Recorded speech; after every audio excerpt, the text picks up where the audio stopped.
우리 함께 기도하겠습니다. 사랑의 아버지 하나님, 새 한 주를 시작하는 우리 성도들을 축복합니다. 말씀 붙들고 어제 주일의 은혜를 붙들고 또 한 주를 살고자 결단한 우리 사랑하는 성도들의 삶을 붙잡아 주시고 새 힘을 주시옵소서. 주를 부를 때 우리를 만나 주시고 또 우리가 주님의 이름을 붙들고 만나야 될 사람들, 오늘 주님께로 인도하는 복된 복음 전도자의 삶을 살 수 있도록 우리 모두를 축복하옵소서. 예수님의 이름으로 기도드립니다. 아멘. 우리 찬송가 428장 찬양하시겠습니다.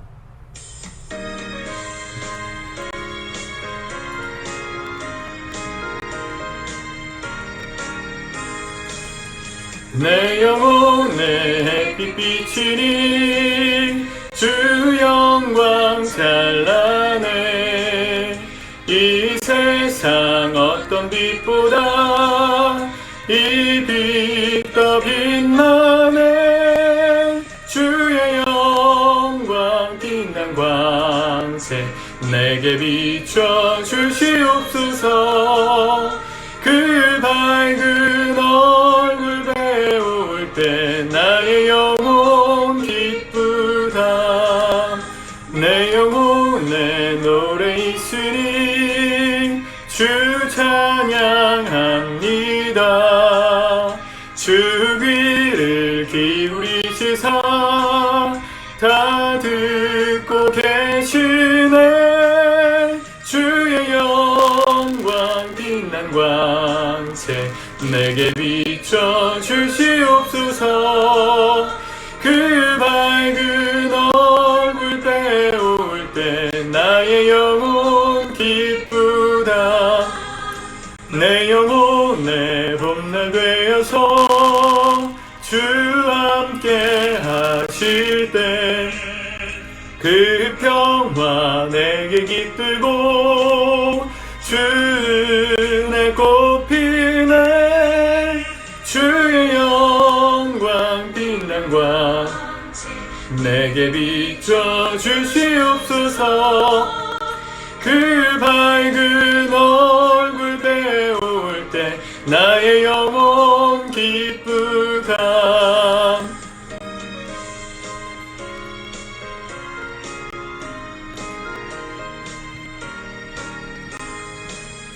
내 영혼에 희락이 있고 큰 소망 넘치네.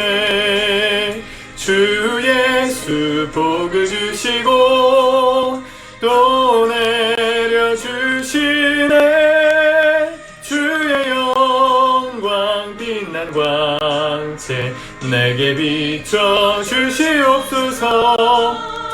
그 밝은 얼굴 배울 때 나의 영혼 기쁘다. 아멘. 우리 하나님의 말씀, 오늘은 마가복음 9장의 말씀을 같이 읽고 기도하도록 하겠습니다. 1절부터 보겠습니다. 시작. 또 그들에게 이르시되 내가 진실로 너희에게 이르노니 여기 있는 사람 중에는 죽기 전에 하나님의 나라가 권능으로 임하는 것을 볼 자들도 있느니라 하시니라.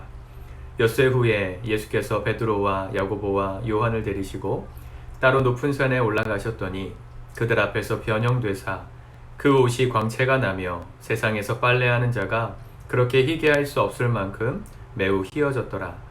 이에 엘리야가 모세와 함께 그들에게 나타나 예수와 더불어 말하거늘 베드로가 예수께 고하되 랍비여 우리가 여기 있는 것이 좋사오니 우리가 초막 셋을 짓되 하나는 주를 위하여 하나는 모세를 위하여 하나는 엘리야를 위하여 하사이다 하니 이는 그들이 몹시 무서워하므로 그가 무슨 말을 할지 알지 못함이더라. 마침 구름이 와서 그들을 덮으며 구름 속에서 소리가 나되 이는 내 사랑하는 아들이니 너희는 그의 말을 들으라 하는지라. 문득 둘러보니 아무도 보이지 아니하고 오직 예수와 자기들 뿐이었더라. 그들이 산에서 내려올 때에 예수께서 경고하시되 인자가 죽은 자 가운데서 살아날 때까지는 본 것을 아무에게도 이르지 말라 하시니 그들이 이 말씀을 마음에 두며 서로 문의하되 죽은 자 가운데서 살아나는 것이 무엇일까 하고 또 이에 예수께 묻자와 이르되 어찌하여 서기관들이 엘리야가 먼저 와야 하리라 하나이까? 이르시되 엘리야가 과연 먼저 와서 모든 것을 회복하거니와 어찌 인자에 대하여 기록하기를 많은 고난을 받고 멸시를 당하리라 하였느냐? 그러나 내가 너희에게 이르노니 엘리야가 왔으되 기록된 바와 같이 사람들이 함부로 대우하였느니라 하시니라. 이에 그들이 제자들에게 와서 보니 큰 무리가 그들을 둘러싸고 서기관들이 그들과 더불어 변론하고 있더라. 온 무리가 곧 예수를 보고 매우 놀라며 달려와 문안하거늘 예수께서 물으시되 너희가 무엇을 그들과 변론하느냐? 무리 중에 하나가 대답하되 선생님, 말 못하게 귀신 들린 내 아들을 선생님께 데려왔나이다. 귀신이 어디서든지 그를 잡으면 거꾸러져 거품을 흘리며 이를 갈며 그리고 파리해지는지라. 내가 선생님의 제자들에게 내쫓아 달라 하였으나 그들이 능히 하지 못하더이다. 대답하여 이르시되 믿음이 없는 세대여, 내가 얼마나 너희와 함께 있으며 얼마나 너희에게 참으리요. 그를 내게로 데려오라 하시매 이에 데리고 오니 귀신이 예수를 보고 곧 그 아이로 심히 경련을 일으키게 하는지라. 그가 땅에 엎드려져 구르며 거품을 흘리더라. 예수께서 그 아버지에게 물으시되 언제부터 이렇게 되었느냐 하시니 이르되 어릴 때부터니이다. 귀신이 그를 죽이려고 불과 물에 자주 던졌나이다. 그러나 무엇을 하실 수 있거든 우리를 불쌍히 여기사 도와주옵소서. 예수께서 이르시되 할 수 있거든이 무슨 말이냐? 믿는 자에게는 능히 하지 못할 일이 없느니라 하시니 곧 그 아이의 아버지가 소리를 질러 이르되 내가 믿나이다. 나의 믿음 없는 것을 도와주소서 하더라. 예수께서 무리가 달려와 모이는 것을 보시고 그 더러운 귀신을 꾸짖어 이르시되 말 못하고 못 듣는 귀신아, 내가 내게 명하노니 그 아이에게서 나오고 다시 들어가지 말라 하시매 귀신이 소리 지르며 아이로 심히 경련을 일으키게 하고 나가니 그 아이가 죽은 것 같이 되어 많은 사람이 말하기를 죽었다 하나 예수께서 그 손을 잡아 일으키시니 이에 일어서니라. 집에 들어가심에 제자들이 조용히 묻자오되 우리는 어찌하여 능히 그 귀신을 쫓아내지 못하였나이까? 이르되 기도 외에 다른 것으로는 이런 종류가 나갈 수 없느니라 하시니라. 그곳을 떠나 갈릴리 가운데로 지날새 예수께서 아무에게도 알리고자 아니하시니 이는 제자들을 가르치시며 또 인자가 사람들의 손에 넘겨져 죽임을 당하고 죽은 지 3일 만에 살아나리라는 것을 말씀하셨기 때문이더라. 그러나 제자들은 이 말씀을 깨닫지 못하고 묻기도 두려워하더라. 가버나움에 이르러 집에 계실새 제자들에게 물으시되 너희가 길에서 서로 토론한 것이 무엇이냐 하시되 그들이 잠잠하니 이는 길에서 서로 누가 크냐 하고 쟁론하였습니다. 예수께서 앉으사 12제자를 불러서 이르시되 누구든지 첫째가 되고자 하면 뭇사람이 끝이 되며 뭇사람을 섬기는 자가 되어야 하리라 하시고 어린아이 하나를 데려다가 그들 가운데 세우시고 안으시며 제자들에게 이르시되 누구든지 내 이름으로 이런 어린아이 하나를 영접하면 곧 나를 영접하며 누구든지 나를 영접하면 나를 영접함이 아니요 나를 보내신 이를 영접함이니라. 요한이 예수께 여짜오되 선생님, 우리를 따르지 않는 어떤 자가 주의 이름으로 귀신을 내쫓는 것을 우리가 보고 우리를 따르지 아니함으로 금하였나이다. 예수께서 이르시되 금하지 말라. 내 이름을 의탁하여 능한 일을 행하고 즉시로 나를 비방할 자가 없느니라. 우리를 반대하지 않는 자는 우리를 위하는 자니라. 누구든지 너희가 그리스도에게 속한 자라 하여 물 한 그릇이라도 주면 내가 진실로 너희에게 이르노니 결코 그가 상을 잃지 않으리라. 또 누구든지 나를 믿는 이 작은 자들 중 하나라도 실족하게 하면 차라리 연자맷돌이 그 목에 매어 바다에 던져지는 것이 나으리라. 만일 내 손이 너를 범죄하게 하거든 찍어버리라. 장애인으로 영생에 들어가는 것이 두 손을 가지고 지옥 곧 꺼지지 않는 불에 들어가는 것보다 나으니라. 만일 내 발이 너를 범죄하게 하거든 찍어버리라. 다리 저는 자로 영생에 들어가는 것이 두 발을 가지고 지옥에 던져지는 것보다 나으니라. 만일 내 눈이 너를 범죄하게 하거든 빼어버리라. 한 눈으로 하나님 나라에 들어가는 것이 두 눈을 가지고 지옥에 던져지는 것보다 나으니라. 거기에서는 구더기도 죽지 않고 불도 꺼지지 아니하느니라. 사람마다 불로써 소금 지듯함을 받으리라. 소금은 좋은 것이로되 만일 소금이 그 맛을 잃으면 무엇으로 이를 짜게 하리요? 너희 속에 소금을 두고 서로 화목하라 하시니라. 아멘. 예수님께서 수제자 세 사람과 함께 변화산에 가셔서 변화되셨습니다. 이것은 우리가 어제 주일날 하나님 앞에 예배드렸던 그 하늘나라의 예배를 환상으로 본 것이죠. 이 땅에서의 예배는 완전하진 않습니다. 교회들마다 예배 스타일이 다르고 또 감동이 다 다르지만 궁극적으로 우리가 죽어서 주님 나라 갔을 때, 주님 다시 오시는 날 그 하나님 나라에서 우리가 함께 각 나라와 민족과 백성과 사람들의 놀라운 이 모든 방언들로 그 나라의 말들로 하나님을 예배하는 하늘나라의 우리 예배에 참석하면 이런 영광스러움을 경험할 겁니다. 베드로가 너무 영광스러워서 이곳에서 거합시다, 초막을 짓고 삽시다, 무슨 말 하는지도 모르고 얘기했는데 갑자기 그 환상이 사라지고 예수님과 제자들만 남았죠. 그리고 산에서 내려오셨습니다. 이것은 우리가 은혜를 받고 또 주의를 통해서 말씀을 공급받았다면 거기에만 머무르려고 해서는 안 된다는 것이죠. 그 말씀을 붙들고 그 감격을 가지고 우리에게 맡겨주신 세상을 향해 나아가는 사명이 있음을 일깨워주시는 말씀입니다. 월요일 우리가 새로운 하루를 시작하는 그 의미가 거기 있습니다. 만약 우리가 하나님 나라의 예배 가운데 받는 은혜만 좋아서 세상 일 하나도 안 하고 맨날 예배드리고 그냥 예배드리는 그 교회에서의 모든 순간만 참여하는 삶을 꿈꾸신다면 어쩌면 예수님께서 이 땅에서 우리에게 맡기신 사명은 외면하고 계실지도 모릅니다. 은혜 받는 건 좋은데 집안일은 하나도 안 하고 가장으로서 벌어야 될 경제생활도 안 하고 그냥 교회에서만 주구장창 사신다. 별로 원하지 않으실 겁니다. 우리의 영성이 주님께 받은 은혜가 세상 가운데로 흘러가 우리가 세상에서 해야 될 역할을 하기를 주님은 기대하시고 또 바라십니다. 그렇게 산에서 내려갔던 제자들이 만난 사람이 누구예요? 귀신 들린 아이를 데려온 아버지였습니다. 참 공교롭죠. 어제 우리 거라사 광인의 이야기를 나눴는데 오늘 이어지는 9장의 말씀, 어제는 5장, 오늘은 9장. 여기도 또 귀신 들린 사람이 있네요. 참 감사하게도 그 아이, 귀신 들린 아이의 아버지가 그를 예수님께로 데려왔죠. 그 예수님께로 데려왔을 때 사실은 제자들이 먼저 그를 만났는데 귀신을 쫓아주지 못해서 난색을 표하고 있었던 상황이죠. 예수님께서 어떤 일인지를 설명드리신 다음에 아이의 상태를 물어보셨습니다. 아이가 불에도 들어가고 물에도 들어가고 귀신 들려서 너무 고통받고 있었어요. 뭐 좀 하실 수 있으시면 우리 아이를 좀 고쳐달라고. 제자들은 못하더라고요. 예수님 뭐라 하세요? 믿는 자에게 능치 못함이 없다. 아버지가 고백하죠. 제가 믿습니다. 이 믿음 없음을 좀 도와주십시오. 간절히 바라는 마음으로 예수님께 믿음을 표했을 때 귀신이 떠나가고 아이가 온전케 됐어요.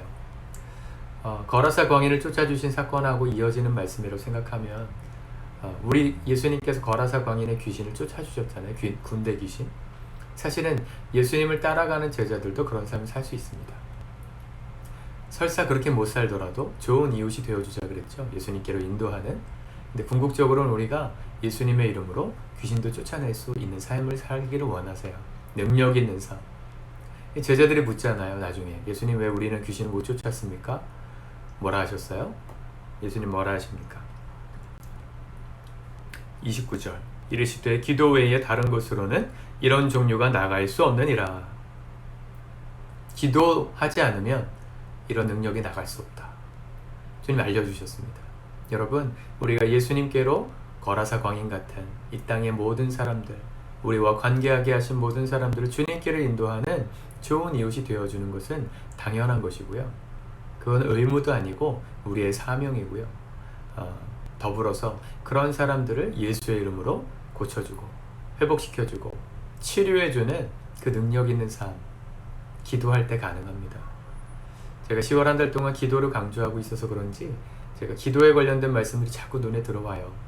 기도하지 않으면 아무것도 할 수 없습니다. 여러분들 삶의 전반에 적용하십시오. 기도하지 않으면 우리는 회사에 출근할 수도 없고, 기도하지 않으면 밥을 먹을 수도 없고, 기도하지 않으면 육아를 할 수도 없고, 집안 살림을 할 수도 없고, 친구를 만날 수도 없고, 예배를 드릴 수도 없어요. 우리는 그게 아무렇지도 않게 내가 할 수 있는 거라고 생각하지만 기도하지 않으면 그 모든 것을 좀비처럼 합니다. 죽은 시체처럼 합니다.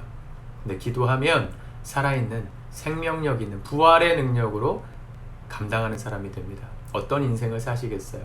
생명력 없이 의무적으로 죽지 못해서, 마지 못해서 내 일상의 모든 것들을 하며 사시겠습니까? 그렇게 살기 때문에 수많은 사람들이 날마다의 삶의 의미를 못 찾는 겁니다. 내가 왜 사나? 왜 내가 돈을 벌어야 하나? 왜 내가 이렇게 피곤한데 예배를 드려야 하나? 왜 11조를 떼야 하나? 의미를 못 찾아요. 마지못해 하니까. 내 기도하지 않기 때문이라는 거 아십니까? 그 마지못해 하지 못하고 있는, 왜 생명력 없게 그렇게 할까요? 기도하지 않으니까요. 예수님 분명히 알려주셨지 않습니까? 여러분 기도하십시오. 시간이 없어요? 정말입니까? 하나님 앞에서 여러분들 마음을 살펴보십시오. 시간이 없어요? 그렇지 않아요. 우리 냉정해지고 정직해집시다. 나를 위한 시간은 만들어내잖아요. 근데 왜 정말로 내가 살아날 수 있는 기도의 시간을 만들지 않습니까? 왜 쪼개지 않습니까? 찾지 않습니까? 왜 잠을 줄여서라도 기도하지 않습니까? 기도를 믿지 않으니까. 예수님을 믿긴 믿지만 능력 없는 삶, 제자들도 살았습니다. 기도하지 않아서. 여러분, 기도하는 모습만 이게 구경만 하지 마시고요. 기도하는 현장으로 여러분들 달려나가세요. 내 삶에 하루에 적어도 30분 기도하리라. 30분도 짧아요, 사실은. 여러분, 우리가 기도하지 않으면 아무것도 할 수 없다, 그렇게 생각하고 사실 때 능력 있는 삶이 일어나는 것이죠. 그 귀신 들린 사람을 예수님께로 인도했던 아버지처럼 좋은 이웃이 되어주고, 그렇게 예수님께로 나아가는 사람들을 향해서 능력 있게 기도하며 함께 품는 목장이 되기를 축복합니다.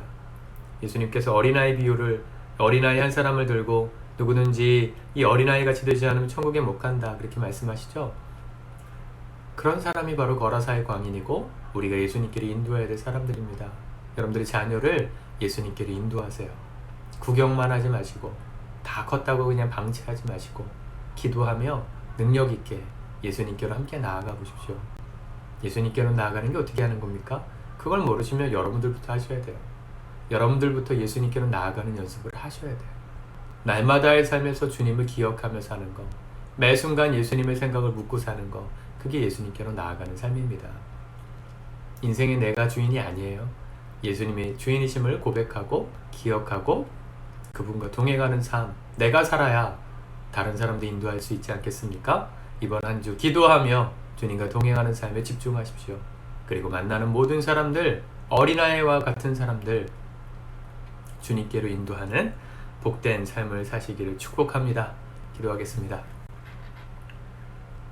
사랑의 아버지 하나님, 오늘도 주의 말씀을 우리가 의지합니다. 오늘 만나는 모든 사람들 가운데 예수 그리스도 이름으로 영혼을 살려내는 놀라운 기적의 역사가 우리를 통해 재현될 수 있도록 주님 붙잡아 주시옵소서. 기도하며 살기 원합니다. 기도하지 않기 때문에 모든 게 안 된다고 우리가 늘 알게 깨닫게 도와주시고, 모든 삶에 꼬이고 힘들고 지치고 좀비처럼 마지못해 살아가는 그 이유, 우리 안에 기도가 없기 때문임을 깨닫고 시간을 만들어서 정말 절박한 심정으로 주 앞에 기도하고 매달려 주의 새로운 부활의 능력을 공급받아 오늘 하루 주님께서 넉넉하게 승리하게 하시는 놀라운 증거들을 몸으로 경험하고 삶으로 경험하는 우리 모두가 되게 하옵소서. 예수님의 이름으로 기도합니다. 아멘.